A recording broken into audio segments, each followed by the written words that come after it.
Jo und herzlich willkommen zurück zu einem neuen Flive Online oder auch Flive PC Video. Wir sind heute hier bei den Kings zum ersten Mal und das war ja das, was ich auch angeteasert hatte, so ein bisschen neben den Prints, wo ich eigentlich ziemlich gut in Erinnerung hatte, dass man ja schon ganz gut Event farmen kann, gute Mobdichte und pipapo. Ja, ehrlich gesagt bin ich von den Kings auch enttäuscht. Also ich muss bisher wirklich sagen, Astria, absolute Enttäuschung. Aber die Prints, muss ich tatsächlich zugeben, die liefen eigentlich ganz gut. Die Kings sind nicht schlecht, keine Frage. Hier sind schon ein paar Mobs, aber hatte ich jetzt tatsächlich auch besser in Erinnerung, muss ich sagen. Also es ist jetzt auch nicht wirklich das Gelbe vom Ei. Hier so ein kleiner Cluster-Spawn, aber da musst du trotzdem, keine Ahnung, 100 Meter in die Richtung laufen, um dann die nächsten 10 Mobs zu farmen, zu sammeln, wie auch immer. Also es ist, ja, etwas enttäuschend. Und ehrlich gesagt, ich bin mir auch ziemlich sicher, die Mammuts werden mich auch ein bisschen enttäuschen, aber ja, was soll's. Ich bin jetzt mittlerweile an Enttäuschungen wieder gewöhnt, Kappa. Und ja, ist egal. Wir sind auf jeden Fall aktiv am Farmen. Wir sind jetzt fast Level 100, Level 97. Es ist erstaunlicherweise gerade mal kein XP-Event. Also ich glaube, ich habe gerade genau den Moment abgepasst, wo mal kein XP-Event ist, gefühlt. Ne, Spaß, sind es vielleicht die nächsten 2 Tage keine XP-Events. Aber egal, auf jeden Fall die ganze letzte Zeit, also literally die letzten 3 Wochen, immer wenn ich gespielt habe, war irgendwie XP-Event. Meistens zusätzlich auch noch Lord-Event oder mindestens Lord-Event. Aber auf jeden Fall immer irgendeine Art von XP-Event. Wie gesagt, jetzt mal den einzigen Zeitraum abgepasst, wo mal keins ist. Ist ein bisschen blöd tatsächlich, weil ich wollte eigentlich Level 99 erreichen, damit ich zu den Mammuts gehen kann. Jetzt schaffe ich das halt nicht so schnell, weil, wie gesagt, 0,05 pro Monster. Ich kann natürlich Amplis aktivieren, ich weiß, aber ich will es nicht überstürzen, das Ganze. Und, ja, passt schon. Jetzt erreiche ich es dann halt erst morgen oder übermorgen wahrscheinlich beim Grinden. Und worum geht es im Endeffekt? Es geht um das Mondwende-Opening, das bald stattfinden wird. Also das New Year-Event findet jetzt ja bald sein Ende. Wobei auch fast Ende Februar ist, also New Year. Na gut, wobei es ist ja nicht das normale New Year, es ist ja das Mondneujahr, ist ja was anderes. Tatsächlich, das ist ja tatsächlich erst Ende Januar, aber trotzdem mal fast Ende Februar. Also es wird langsam Zeit, dass das Event vorbei ist. Ist es auch. Und ich bin jetzt dazu übergegangen, mir tatsächlich zusätzliche Eventboxen zu kaufen. Einfach aus dem Grund, weil ich selber nicht genug gefarmt bekomme. Also allein jetzt bin ich tatsächlich schon eine Weile online und am Grinden hier und muss sagen, die Event-Drop-Rate ist katastrophal.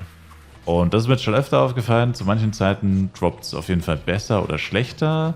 Und es gibt wirklich so Zeitpunkte, genau wie früher, da droppst du einfach gefühlt nichts. Ja, also wirklich crazy. Ich hatte vorhin mal eine kurze Phase und ich sehe es ja an den XP, wie viel also anhand der XP, die ich bekomme, sehe ich ja, wie viele Monster ich töte.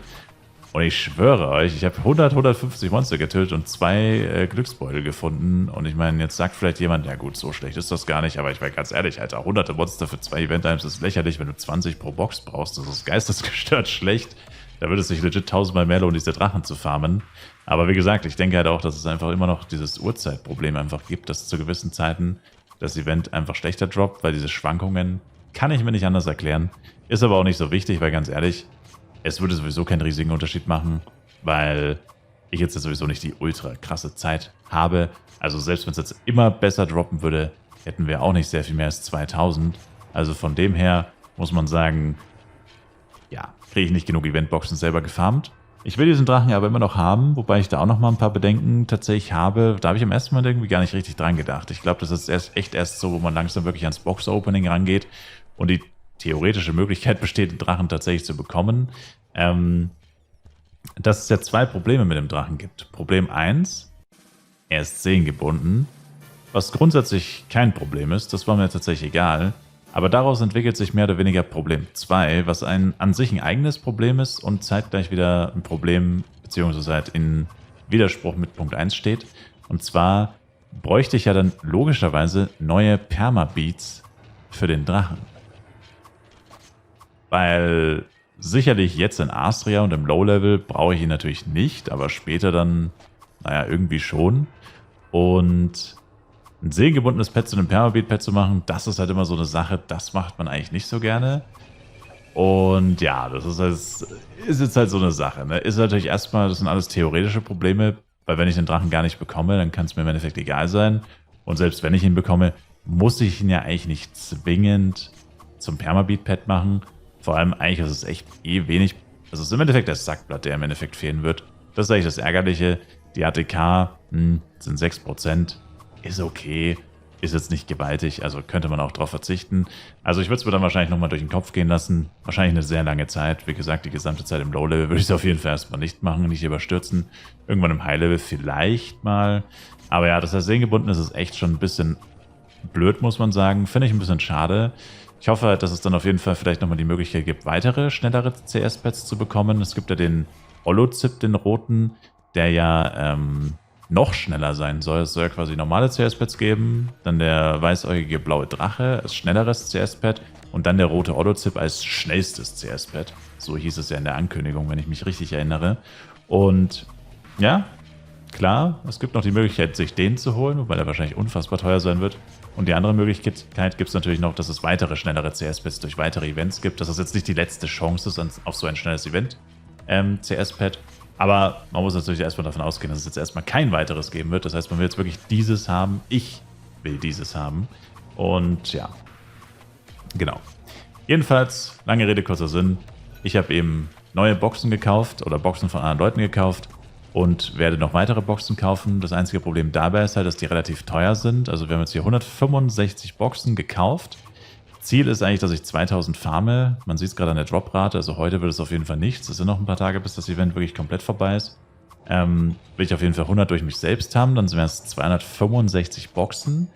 Aber dann habe ich halt gehört, jemand hat aus 400 zum Beispiel einen Drachen bekommen. Ich denke aber halt, dass die Rate von dem Drachen irgendwo zwischen 0,1 und 0,5 liegt. Das habe ich, glaube ich, schon mal im letzten Video gesagt. Aber vermutlich nicht 0,5. Ich denke wirklich eher so 0,1 ist, glaube ich, realistischer. Das heißt, eigentlich müsste ich von meiner eigenen Skepsis ausgehend sagen, ich brauche mindestens 1000 Boxen, sonst habe ich keine Chance oder sonst werde ich den Drachen nicht bekommen.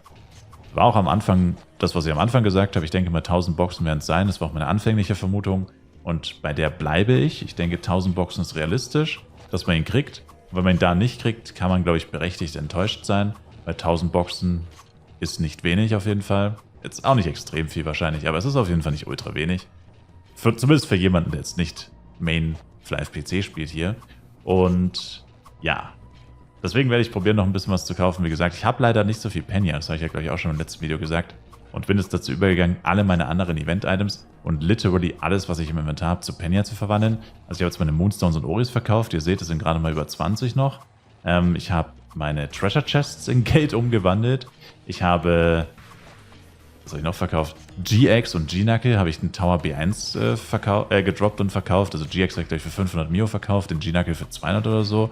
Also es sind Peanuts, weil eine Box kostet tatsächlich auch relativ viel.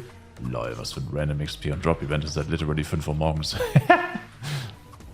No joke, es ist wirklich 5 Uhr morgens. Aber egal, auf jeden Fall werde ich jetzt halt probieren, noch das restliche Event, wie gesagt, fertig zu grinden. Alles, was ich habe, in Penya umzuwandeln. Mir davon so viele Mondwände-Geschenke wie möglich zu kaufen. Und dann gucken wir, wie viele Boxen es sein werden. Also ich gehe stark davon aus, dass es keine 1000 sein werden. Die werden momentan gehandelt zwischen 50 und 150 Mio. Also die günstigsten, die ich jetzt gekauft habe, sind für 50 Mio. Ach so, übrigens, Fun Fact, ne? Warum das 2 Stacks sind von den Mondwände-Geschenken. Die, wo man droppt und die man eintauscht, sind unterschiedlich. Sind unterschiedliche Item-IDs. Ehrlich gesagt, keine Ahnung wieso. Macht für mich persönlich jetzt nicht so wirklich Sinn. Und ich denke auch, dass der Drache aus beiden Boxen ziemlich sicher sehengebunden ist. Ich denke nicht, dass es da einen Unterschied gibt. Aber ja, es gibt auf jeden Fall die unterschiedlichen Boxen. Und das hat mich erst ein bisschen irritiert, weil ich hatte die Boxen schon im Inventar und konnte aber die weiteren Boxen nicht ins Inventar holen. Da habe ich mich schon gewundert, warum das nicht geht. Aber der Grund war halt einfach, naja, weil es halt unterschiedliche Items sind. Hat man dann auch relativ schnell gecheckt natürlich. Und ja, ich hoffe halt zumindest, also 500 wäre noch eine Zahl, mit der ich mich zufrieden geben könnte. 400 ist so mein absolutes Minimum, weil wenn ich höre, jemand anders hat aus 400 bekommen und ich selber öffne dann 400, dann kann ich zumindest für mich persönlich, das ist natürlich Schwachsinn nach der Logik, die ich vorhin schon aufgelistet habe oder aufgesagt habe, aber dann könnte ich zumindest für mich selber sagen, ach Mann, ich habe natürlich wieder Pech und jemand anderes hatte Glück oder so. Aber ja, mal schauen. Vielleicht gibt es da noch ein paar Leute, die etwas günstiger ins Auktionshaus stellen und ich werde das auf jeden Fall beobachten und vielleicht noch ein paar kaufen. Und ja, aber Problem ist wirklich, ich habe legit kein Penya mehr. Also bin jetzt glücklicherweise durch diese Event-Items ein bisschen Kohle gekommen, damit ich noch ein bisschen die günstigeren Geschenke zumindest kaufen konnte. Aber ja, alles in allem hat mich auch einfach die Droprate ein bisschen hops genommen, muss man einfach sagen. Ich weiß nicht, wie viel ich hatte, als ich das Video hier angefangen habe. War jetzt natürlich nur 10 Minuten, keine Frage. Aber ich schätze mal, es waren 5 oder 6, die wir gedroppt haben in 10 Minuten. Und ich töte ja, keine Ahnung, pro Minute 30 Mobs oder so. Ich habe gerade 3-mal gemisst als Ranger. GG. Fake. Der ist ja kein Ranger, der ist versteckter Blade. Und ja, bin da etwas enttäuscht von der Droprate. Aber naja. Vor allem die letzten Male, immer wo ich gefarmt habe, habe ich schlecht gedroppt gefühlt. Also ein bisschen den falschen Zeitraum ausgesucht, um zu grinden. Aber naja. Wie gesagt, es wird nicht die letzte Chance hoffentlich gewesen sein auf so ein schnelles CS-Pad. Zur Not muss ich es mir dann beim nächsten Event oder so sichern. Aber ich denke halt schon, dass es einen riesigen Unterschied machen würde, weil selbst nur ein 30% schnelleres Pad, glaube ich, macht schon einen krassen Unterschied. Vor allem, wenn es halt darum geht, meine Items, die auch ein bisschen abseits liegen, wenn jetzt zum Beispiel ein Monster wegcrittest oder one-shottest oder so, dann schnell noch hinzulaufen. Was ich halt oft beobachte, wenn ich jetzt so ein Monster, wie gerade gesagt, wegcritte oder halt one-shotte und es steht weiter weg, dann hast du halt wirklich fast immer das Problem, dein CS-Pad realisiert erst gar nicht, dass da Drops liegen, weil es zu weit weg ist. Dann kommst du ein Stück näher, dann läuft dein CS-Pad los, da sind aber einfach keine Monster mehr in der Nähe. Das heißt, du musst in die andere Richtung weitergehen und dann Monster hitten. Und was macht dein CS-Pad? Ist so langsam und immer noch Trantütenmäßig unterwegs zu den Drops von dem vorigen Monster, das du gewone-shottet hast oder das weggecrittet wurde oder was auch immer. Und dann, kurz bevor es bei den Drops ankommt, resettet dein CS-Pad und die Drops liegen immer noch am Popo der Zivilisation und du hast sie nicht bekommen. Und das ist halt das, was ich hoffe. Also ich kann es nicht beurteilen. Ich habe das Pad noch nicht in Action gesehen, deswegen weiß ich nicht, wie viel schneller es wirklich ist. Ich weiß nur, dass es schneller sein wird. Und hoffe halt, dass dann solche Probleme halt zumindest ein bisschen besser sein werden. Und natürlich auch, wenn jetzt zum Beispiel, was ich ja auch gerne gemacht habe hier, ich pulle mir so eine kleine 1v1 AOE zusammen, dass die Drops alle nahe beieinander liegen. Dass auch da dann, wobei da ist es tatsächlich mit dem langsameren Pad ist eigentlich kein großes Problem, muss ich ehrlich zugeben. Ja, aber auch hier, dass wenn hier mal ein bisschen mehr Items liegen, wenn ich jetzt die alle one-shotten würde zum Beispiel, noch ein bisschen mehr Damage machen würde, momentan noch so ein kleines Problemchen. Ja, es ist Segen und Fluch zugleich, aber das habe ich auch schon mal erklärt. Auf jeden Fall, wenn jetzt hier tonnenweise Drops liegen würden, dass auch hier das CS-Pad halt wirklich absolut keine Probleme hätte, die aufzuheben. Was aber, wie gesagt, grundsätzlich kein großes Problem ist, weil ich habe schon mein Inventar so präpariert, dass ich eigentlich wirklich nur ganz wenige Items aufhebe. Im Endeffekt Ori Moon, Treasure Chests, Keys, Event-Items natürlich, was bei dem Event jetzt ein bisschen auch blöd ist, weil halt so viele Event-Items droppen. Und Gems, basically. Ja, jetzt gerade auch wieder Quest-Items, also ich probiere so ein bisschen Quest-Items zusammen, weil ich habe jetzt auch vor, alle Eggs, die ich bekomme, dann zu schlüpfen, dass wir dann ein Egg-Opening machen wegen den neuen Pets. Die neuen Pets wären cool, wenn wir da ein paar schlüpfen könnten. Habe ich auch gehört, sind auch ein bisschen was wert. Vielleicht neue Pets gegen den Drachen tauschen. Kappa. Das wird natürlich kein Mensch machen, das war nur ein Joke. Aber ja, dass wir da noch ein bisschen was zusammenbekommen vielleicht. Aber ja, alles in allem bleibt spannend bis zum Ende des Events, wie gesagt. Und das Box-Opening wird dann auf jeden Fall auch Nervenkitzel pur, weil es ist im Endeffekt alles oder nichts. Also entweder wir kriegen den Drachen oder wir kriegen ihn nicht. Also eine literally 50-50 Chance, zumindest für uns, weil wir ja nicht wissen, was die Wahrscheinlichkeit ist. Und ja, ich freue mich auf jeden Fall schon drauf. Also es wäre auf jeden Fall echt cool, wenn wir ihn bekommen. Vor allem finde ich halt cool, dass es halt literally der Baby Dragon ist. Und ich liebe Baby Dragon. Das ist eins meiner Lieblings-CS-Pads, All-Time Lieblings-CS-Pads. Habe ich früher schon immer richtig gefeiert. Zwischenzeitlich war ich mal nicht mehr so ein großer Fan. Aber seit ich es einfach nie mehr bekommen habe, also ich habe nie wieder einen Baby Dragon bekommen. Ich schwöre, ich hatte 3-mal die Gelegenheit, wo ich dann aber gesagt habe, also da hat es dann mit den Beats, glaube ich, nicht gepasst. Da habe ich dann gesagt, nee, kein Bock mehr die anderen Beats zu kaufen und so, lass mal. Also ich hatte halt quasi ein Permabeat-Pad mit Sackblatt und mit ATK. Und Baby Dragon wurde mir dann angeboten, glaube ich, immer mit entweder ATK oder mit Soul Leech, wo ein paar Leute gesagt haben, hey, wir können ja tauschen oder so. Da habe ich dann immer gesagt, ach, ich habe keinen Bock mehr nicht F-Coin, W-Coin zu kaufen oder Cash, weil es war beides noch zur Website-Zeiten, wenn ich mich richtig erinnere. Also waren es noch W-Coin. Und ja, habe dann immer gesagt, nee, kein Bock dann drauf und lass mal. Aber so im Nachhinein, auch in Flive Universe habe ich keinen bekommen bisher, wo der auch nicht wirklich ultra selten ist, aber auch da habe ich noch keinen. Also das Pad macht sich rar vor mir.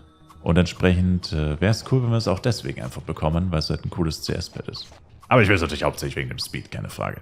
Und der Name ist auch tatsächlich ganz lustig mit dem Blue Eyes White Dragon umgedreht und als Meme quasi, als Flive CS-Pad. Ja, ich sage auf jeden Fall, danke euch vielmals fürs Zuschauen. Ich würde mich wie immer sehr über ein Like, Kommentar und auch ein Abo von euch freuen. Schaut auf jeden Fall auch gerne im Livestream vorbei. Twitch-Link ist in der Videobeschreibung. Und dann hoffe ich, Bis zum nächsten Mal. Haut rein und viel Erfolg noch beim Farmen. Ciao, ciao. Du hast keine Zeit oder Lust zum Einkaufen, willst aber trotzdem leckere, abwechslungsreiche und gesunde Gerichte zu dir nehmen? Dann probier jetzt HelloFresh aus. Wir haben gerade eine riesige Rabattaktion laufen. Das Ganze funktioniert extrem simpel. Klickt einfach auf den Link in der Videobeschreibung hellofresh.de/hellospielestyler. Damit sichert ihr euch den Rabatt und den Gratis-Snack pro Box. Und zwar ist das günstigste Angebot bereits bei 2 Personen mit 2 Gerichten pro Woche für nur 17,99 € mit kostenlosem Versand. Vielen Dank an HelloFresh für das Sponsoren des Videos und ich würde mich extrem freuen, wenn ihr HelloFresh über meinen Link ausprobiert.